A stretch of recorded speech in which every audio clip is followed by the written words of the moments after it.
नमस्कार दोस्तों, स्वागत है एक बार फिर आपके अपने YouTube चैनल जीवा स्टडी पर। तो हम जो है कलाम के सेकंड ग्रेड पेपर 1 के टेस्ट सीरीज देख रहे थे। तो आज अपनी जो है 5वीं क्लास है मेजर टेस्ट 1 की। तो क्वेश्चन नंबर 81 से 100 तक देखेंगे। और देखो, ज़्यादातर स्टूडेंट ने सब्सक्राइब नहीं किया तो वो सब्सक्राइब जरूर कर दें, ठीक है। आज का पहला क्वेश्चन है कि बालक का निम्नलिखित में से कौन सा विकास विद्यालय और शिक्षक के द्वारा सबसे कम प्रभावित होता है। बहुत अच्छा क्वेश्चन है। शायद आप उत्तर क्वेश्चन जो ऑप्शन है उसको पढ़कर ही बता दें। तो मैं आपको उत्तर बता रहा हूं, उससे पहले आप मन में जरूर सोचें कि बालक का निम्नलिखित में से कौन सा विकास विद्यालय और शिक्षक द्वारा सबसे कम प्रभावित होता है। तो देखो, मानसिक विकास तो विद्यालय और शिक्षक में जो शिक्षक द्वारा प्रभावित जरूर होगा, ठीक है। सामाजिक विकास भी होगा, उसको किस हिसाब से जो है समाज में बातचीत करनी, किस हिसाब से सामाजिक बंधनों में रहना है, वो चीजें भी होती है। संवेगात्मक विकास, उसको एक अनुशासन में लाया जाता है, उसमें जो है गुस्सा वगैरह ये चीजें ज्यादा ना हो, ठीक है। तो ये चीजें सारी संवेगात्मक में आती है, तो ये भी प्रभावित होता है। लेकिन शारीरिक विकास जो है सबसे कम प्रभावित होता है। क्या कोई व्यक्ति की हाइट इतनी बढ़ेगी, ठीक है, वजन इतना बढ़ेगा, क्या ये चीजें आपकी स्कूल और विद्यालय पर जो है निर्भर करती है? तो बिल्कुल नहीं करती। तो ऑप्शन नंबर 1 इसका सही उत्तर हो जाएगा। सबसे कम प्रभावित जो है विद्यालय और शिक्षक द्वारा शारीरिक विकास होता है। मानसिक विकास, सामाजिक विकास और संवेगात्मक विकास पूरी तरह से विद्यालय और शिक्षक द्वारा प्रभावित होते हैं।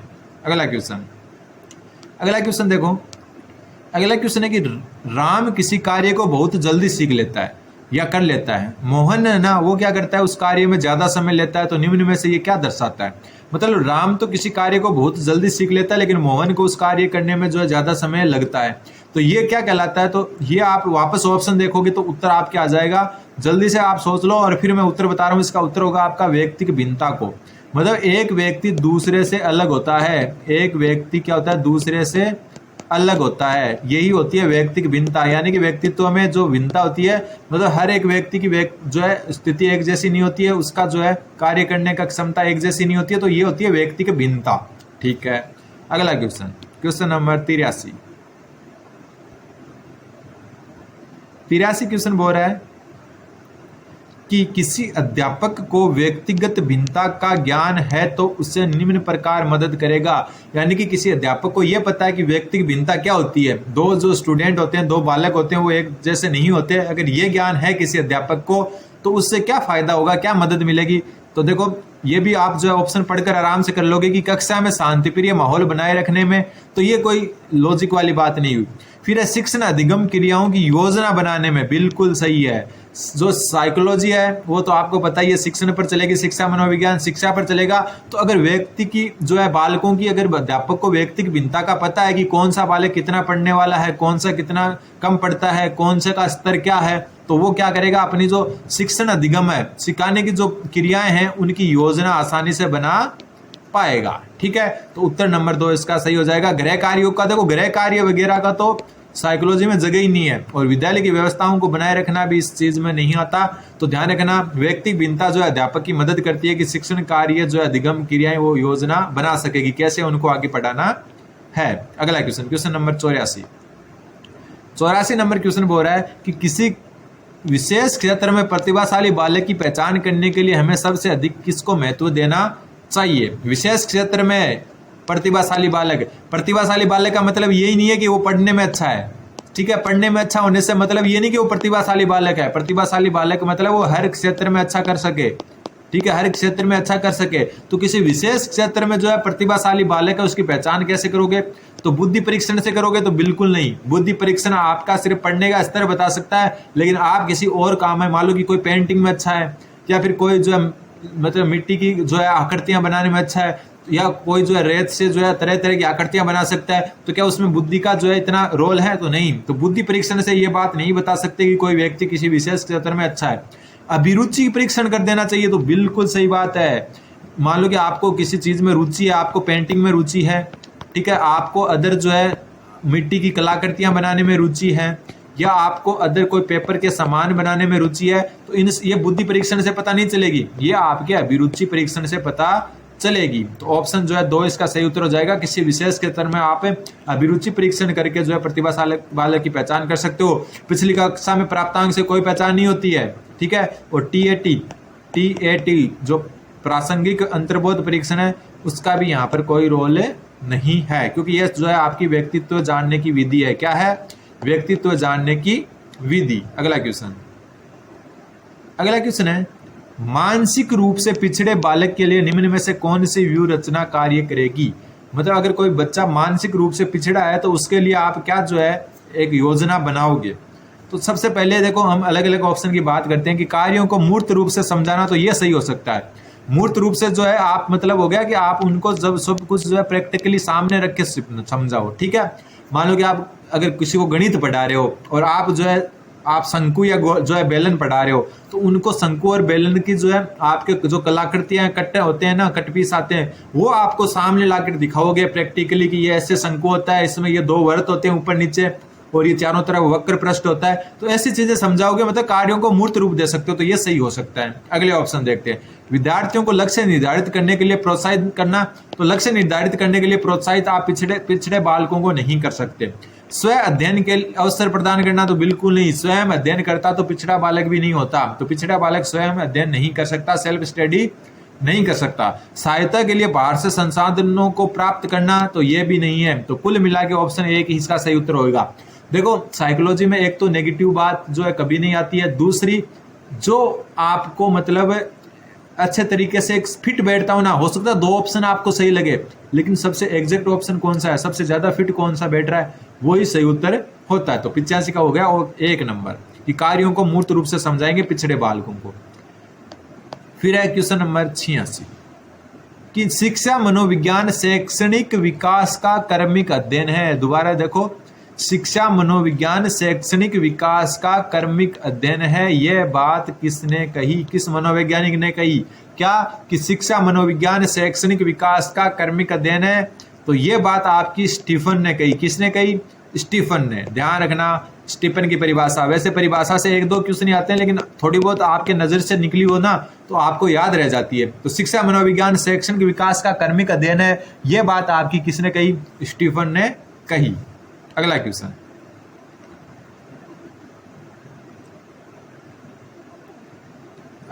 है शिक्षा मनोविज्ञान के विषय में सत्य कथन है। शिक्षा मनोविज्ञान के विषय में सत्य कथन बताना है। शिक्षा मनोविज्ञान का केंद्र मानव व्यवहार है, तो बिल्कुल सही बात है।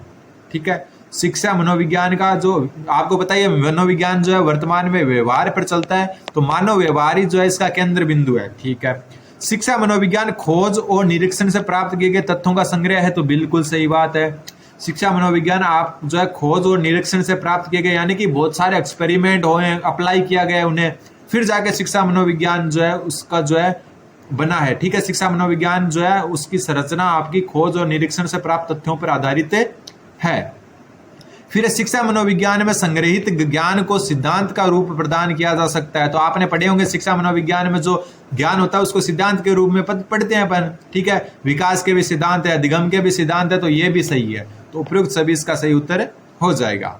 अगला क्वेश्चन नंबर 88, शिक्षा मनोविज्ञान नहीं है, नहीं पूछा है। सबसे पहले आता है अनुप्रयुक्त विज्ञान। अनुप्रयुक्त का मतलब आप इसको किसी पर अप्लाई कर सकते हो, तो बिल्कुल कर सकते हो, अप्लाइड साइंस सही है। आप जो है मनोविज्ञान पढ़ रहे हो, बाल विज्ञान पढ़ रहे हो, शिक्षा मनोविज्ञान पढ़ रहे हो, बाल विकास पढ़ रहे हो, उनको अपने बच्चों पर जो है, अपने स्टूडेंट्स पर जो है अप्लाई कर सकते हो, तो ये तो अप्लाइड, तो अनुप्रयुक्त तो है, बिल्कुल सही है। व्यवहारिक विज्ञान तो आपको अभी बता के आया हूं मैं कि मनोविज्ञान वर्तमान में व्यवहार पर ही चलता है, तो बिल्कुल सही है। सामाजिक विज्ञान तो बिल्कुल सामाजिक विज्ञान भी है, समाज से जुड़ा हुआ भी है। आदर्श मूलक विज्ञान नहीं है। क्यों नहीं है? आदर्श मूलक नाम की, आदर्श जहां पर नाम आ जाए तो वैसी चीज तो होती ही नहीं है। कोई भी स्थिति आदर्श नहीं होती है, और ना ही मनोविज्ञान आदर्श है, ना शिक्षा मनोविज्ञान आदर्श है। तो कुल मिला के शिक्षा मनोविज्ञान क्या नहीं है? तो आदर्श मूलक विज्ञान नहीं है। अगला क्वेश्चन नंबर 89 नंबर क्वेश्चन बोल रहा है कि मनोविश्लेषण को एक स्कूल के रूप में स्थापित करने वाले मनोवैज्ञानिक। तो मनोविश्लेषणवाद का सिद्धांत किसने दिया था? Sigmund Freud. तो वही उत्तर होगा इसका। तो मनोविश्लेषण को एक स्कूल के, मतलब एक बात क्या हो गया, ये मनोविश्लेषण संप्रदाय हो गया। क्या हो गया? मनोविश्लेषण संप्रदाय। स्कूल का मतलब हो गया संप्रदाय, तो मनोविश्लेषण संप्रदाय के जनक सिगमंड फ्रायड। ठीक है, वाटसन किसके हैं? मनोविश्लेषण के कौन हो गया? Sigmund Freud. वाटसन है व्यवहारवाद के जनक, व्यवहारवाद संप्रदाय के जनक। ठीक है, विलियम जेम्स किसके हैं? विलियम जेम्स है प्रकार्यवाद के जनक। किसके? प्रकार्यवाद के जनक, और मैक्स वर्दिमर किसके हैं? गेस्टल्टवाद के जनक। किसके? गेस्टल्टवाद के जनक। और सिगमंड फ्राइड आपके मनोविश्लेषण के जनक हैं। तो इजी क्वेश्चन था। अगला क्वेश्चन, क्वेश्चन नंबर 90। ये देखो, यही क्वेश्चन आ गया। बस यही जीवा स्टडी पर आपको अच्छा मिलता है कि हम हर चीज एक्सप्लेन करते हैं। सबसे पहले मानववाद विज्ञान। मानववाद विज्ञान का जो है मतलब एक प्रकार से जनक कह सकते हो आप, कौन है? तो मानव विज्ञान, मानववाद या मानवतावाद भी कह सकते हैं इसको। क्या कह सकते हैं? मानवतावाद। मानवतावाद का जनक जो है आपका इब्राहिम मैस्लो है और इसके साथ कार्ल रोजर्स है। तो ध्यान रखना, मानववाद से जुड़े हुए कौन कौन है? अब्राहम मैस्लो और कार्ल रोजर्स। ठीक है। व्यवहारवाद, अभी बात करके आए, व्यवहारवाद का जनक वाटसन है, तो वाटसन इसमें है, तो वाटसन के साथ स्किनर भी इसी संप्रदाय से संबंधित है। प्रकार्यवाद, अभी ऊपर बात करके आए, प्रकार्यवाद विलियम जेम्स है, तो विलियम जेम्स इस ऑप्शन में, और साथ में जॉन डीवी भी है। ठीक है। फिर संरचनावाद, संरचनावाद का बचा हुआ ऑप्शन आ गया, तो कौन है? एडवर्ड टिचनर और विलियम वुंट। इनके जन्मदाता कौन है? विलियम वुंट है, और इनके शिष्य कौन थे? टिचनर। तो कुल मिला के मानववाद तो है अब्राहम मैस्लो और कार्ल रोजर्स से, व्यवहारवाद आपका जो है वाटसन जनक है और साथ में बीएफ स्किनर। प्रकार्यवाद के जनक विलियम जेम्स है और साथ में जो है जॉन डीवी भी इसी से संबंधित है। संरचनावाद के जनक विलियम वुंट है और साथ में शिष्य इनके टिचनर। ठीक है। अगला क्वेश्चन, क्वेश्चन नंबर 91। अब जो 10 क्वेश्चन आएंगे वो आएंगे आपके करंट जीके के। पहला क्वेश्चन, वर्ष 2024 हेतु पद्मश्री पुरस्कार से सम्मानित लक्ष्मण भट्ट तेलंग का संबंध किस क्षेत्र से है? सबसे पहली बात तो पद्मश्री से सम्मानित व्यक्तियों में नाम ध्यान रखना, लक्ष्मण भट्ट तेलंग।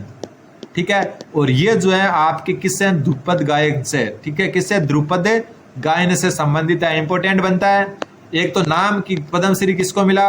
लक्ष्मण भट्ट को, और दूसरा ध्रुपद गायक से। अब मैं आपसे पूछूंगा 3 और लोगों को भी पद्मश्री मिला था 2024 में, उनका जो है नाम बताना है आपको। ठीक है। इनका नाम है बताना है। ध्रुपद गायक से कौन है? लक्ष्मण भट्ट। अगला क्वेश्चन, अगला क्वेश्चन देखो, अच्छा क्वेश्चन है और ये याद भी होना चाहिए आपको। ये आप करंट का मान लो या फिर आप जो है सेकंड ग्रेड में आपके विधानसभा जो है टॉपिक है उसका भी मान सकते हो। ठीक है। राजस्थान विधानसभा में वर्ष 2024-25 हेतु गठित विभिन्न समितियों के संबंध में दिए गए युग में असुमेलित बताना है। सबसे पहले प्राक्कलन समिति कै के वर्तमान अध्यक्ष अर्जुन लाल जिनगर हैं, तो बिल्कुल सही है। याद होने चाहिए आपको, भले ही करंट के हिसाब से नहीं, लेकिन आपके राजस्थान विधानसभा टॉपिक है तो उसके हिसाब से याद होने चाहिए। फिर प्राक्कलन समिति खे के हैं श्रीचंद कृपलानी, बिल्कुल सही है। फिर याचिका समिति, इसके हैं हमीर सिंह भायला, बिल्कुल सही है। फिर सदाचार समिति, इसके हरीश सिंह नहीं है। सदाचार समिति के आपके हैं हरीश चौधरी, कांग्रेस विधायक हैं ये हरीश चौधरी। ऐसे में सोचना सत्ता पक्ष के ही होते हैं, हमेशा विपक्ष को भी बना देते हैं। तो इसकी अध्यक्षता किसके द्वारा की जा रही है? हरीश चौधरी। किसकी? सदाचार समिति की। तो उत्तर पूछा था असुमेलित, तो असुमेलित है आपका ऑप्शन नंबर 4, क्योंकि प्राक्कलन समिति के अर्जुन लाल जिनगर हैं, प्राक्कलन ख के श्रीचंद कृपलानी है, याचिका के हमीर सिंह भायला है, और सदाचार के हैं हरीश चौधरी। और आपको यही पूछा था असुमेलित कौन सा, तो असुमेलित ऑप्शन नंबर 4। अगला क्वेश्चन, यह क्वेश्चन कुछ क्वेश्चन समझाने लायक नहीं है, जैसे ये कि इंदौर मध्य प्रदेश में आयोजित 74वीं जूनियर नेशनल बास्केटबॉल प्रतियोगिता में राजस्थान बालक वर्ग की टीम ने फाइनल मुकाबले में किसको हराकर स्वर्ण पदक जीता? तो ये चंडीगढ़ को हराकर। ठीक है। कोई गलती हो जाए तो आप जरूर कमेंट करके बता दें, हम उसको सुधार लेंगे। तो इंदौर में जो 74वीं जूनियर नेशनल बास्केटबॉल प्रतियोगिता हुई थी उसमें बालक वर्ग ने चंडीगढ़ को हराकर स्वर्ण पदक जीता राजस्थान ने। अगला क्वेश्चन, संशोधित पार्वती काली सिंध और चंबल पीकेसी लिंक परियोजना के संबंध में असत्य कथन बताना है। सबसे पहला कि जनवरी 2024 में राजस्थान, मध्य प्रदेश एवं केंद्र सरकार के बीच पीकेसी यानी कि पार्वती काली सिंध चंबल लिंक परियोजना के संबंध में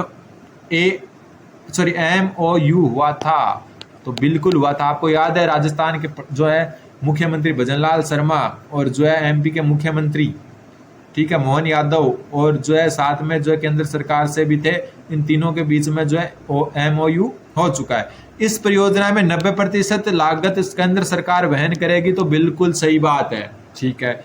ये देश की दूसरी नदी लिंक परियोजना है, बिल्कुल है। इस परियोजना के तहत सवाई माधोपुर में मेज नदी पर मेज बांध बनाया जाएगा। तो देखो ये बांध पहले से ही बना हुआ है, तो ये गलत हो गया। ठीक है। तो ऑप्शन असत्य पूछना था, तो असत्य ऑप्शन नंबर 4 हो गया। ध्यान, ये चीज इसमें ध्यान रखनी है वो ये कि केंद्र की हिस्सेदारी 90% है इसमें। ठीक है। अगला क्वेश्चन, क्वेश्चन नंबर 95। ये क्वेश्चन मैं आपको करवा चुका, वापस देखना।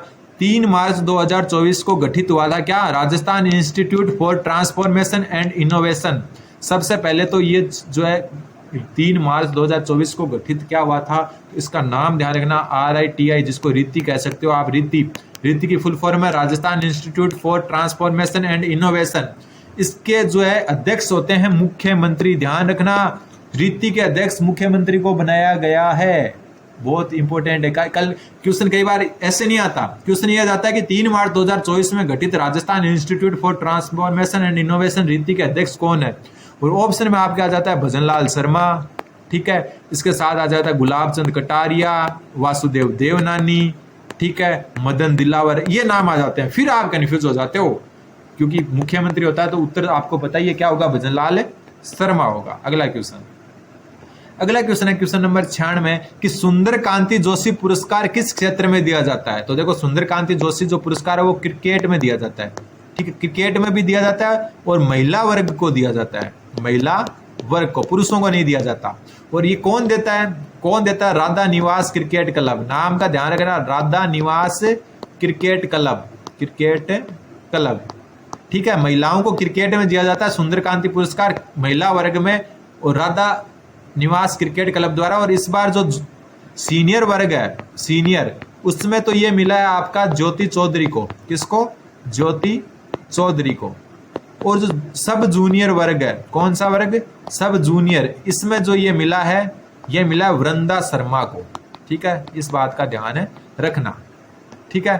तो क्रिकेट में दिया जाता है सुंदरकांति, महिला वर्ग को राधा निवास क्रिकेट क्लब द्वारा, सीनियर वर्ग में ज्योति चौधरी को और सब जूनियर में वृंदा शर्मा को ये पुरस्कार मिला है। तो ऑप्शन 2 क्रिकेट इसका सही उत्तर हो जाएगा। ये सारी चीज याद रखना है। क्वेश्चन नंबर 97, ये क्वेश्चन थोड़ा सा बहुत हार्ड टाइप से है कि वर्ष जो है राजस्थान लोकसभा चुनाव में 2024 में 2019 के लोकसभा चुनाव की तुलना में निम्न में से किस लोकसभा क्षेत्र में मतदान प्रतिशत में वृद्धि जो है दर्ज की गई है? तो ये थोड़ा सा हार्ड टाइप क्वेश्चन है, तो ध्यान रखना, बाड़मेर, कोटा और बांसवाड़ा, 2 तो बी वाले ध्यान रखना, बाड़मेर और बांसवाड़ा और एक कोटा, इन तीनों जो है लोकसभा क्षेत्रों में जो है 2024 में जो है 2019 से ज्यादा वोटिंग हुई थी लोकसभा चुनाव में, ठीक है। ये थोड़ा सा ध्यान रख सकते हो आप, आपकी नजरों में होना चाहिए, कोई इतना अच्छा क्वेश्चन नहीं है ये। क्वेश्चन नंबर 98, बेहतर जल प्रबंधन के लिए राजस्थान में राज्य जल संसाधन सूचना प्रणाली डैशबोर्ड कब प्रारंभ किया गया? बेहतर जल प्रबंधन के लिए राजस्थान में राज्य जल संसाधन सूचना प्रणाली डैशबोर्ड कब प्रारंभ किया गया? तो मार्च 2024 में। यह भी क्वेश्चन अच्छा ही है। अगला क्वेश्चन नंबर 99, निम्नलिखित में से किस योजना के तहत राजस्थान के प्रत्येक जिले में आदर्श सौर ग्राम बनाए जाएंगे?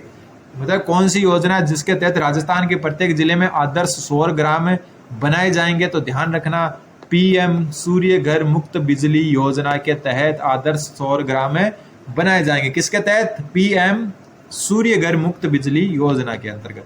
आज का लास्ट क्वेश्चन, 92 वर्षीय बुजुर्ग महिला पाना देवी गोदारा, नाम ध्यान रखना, पाना देवी गोदारा का संबंध किस जिले से है, जिन्होंने हाल ही में पुणे में आयोजित 44वें नेशनल मास्टर एथलीट चैंपियनशिप 2024 में 3 स्वर्ण पदक जीते हैं? तो पाना देवी का संबंध है आपका बीकानेर जिले से।